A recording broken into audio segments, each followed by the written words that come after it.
హరీష్ రావు జేబులో రాజీనామా లెటర్ పెట్టుకుని తిరగాలని సీఎం రేవంత్ రెడ్డి అన్నారు. 15 ఆగస్టున రుణమాఫీ చేసిన వెంటనే రాజీనామాకు సిద్ధంగా ఉండాలన్నారు. ఆ రోజునే హరీష్ రావుతో మాట్లాడతారని తెలిపారు రేవంత్ రెడ్డి. కాళేశ్వరంపై చర్చకు రావాలని కేసీఆర్ కు సవాల్ విసిరారు సీఎం రేవంత్. వరంగల్పై హామీల వర్షం కురిపించారు. ఈ వరంగల్ పట్టణానికి హైదరాబాద్ నగరంలో ఉన్నట్టు ఔటర్ రింగ్ రోడ్డుతో పాటు అంతర్జాతీయ ఎయిర్పోర్ట్ ఎట్లయితే ఉందో మీకు కూడా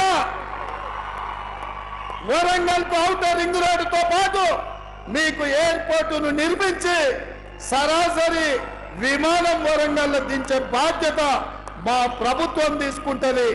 వరంగల్ పట్టణానికి మహర్దశ కల్పించే బాధ్యత నేను తీసుకుంటా అని చెప్పి మా మిత్రులకు నేను తెలియజేస్తున్నా.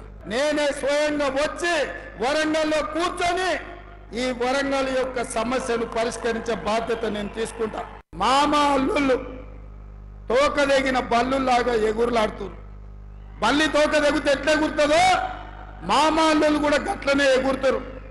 ఇంకా అధికారం మత్తు దిగిందో లేదో నాకు అర్థం కాలే.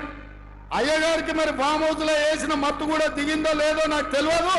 అసెంబ్లీకి మాత్రం రాడు. చర్చల మీద మాట్లాడతామంటే పారిపోతాడు.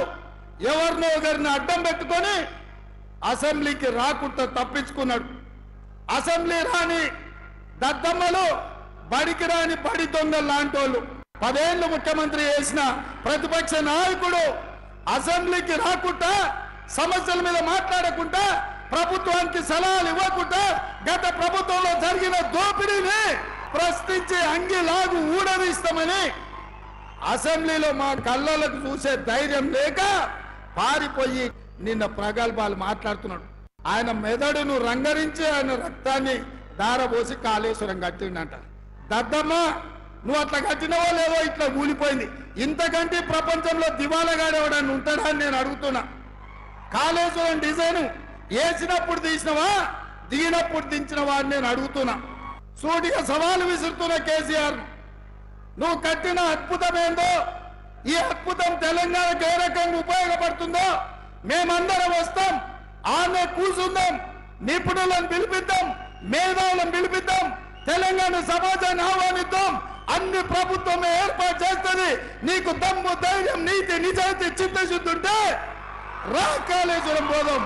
1,00,000 కోట్లు ఖర్చు పెట్టి కట్టిన కాళేశ్వరం కూలింది, మేడిగడ్డ మేడి పండైంది, సుందిల్ల సున్నమైంది, అన్నారం ఆకాశంలో కలిసిపోయింది.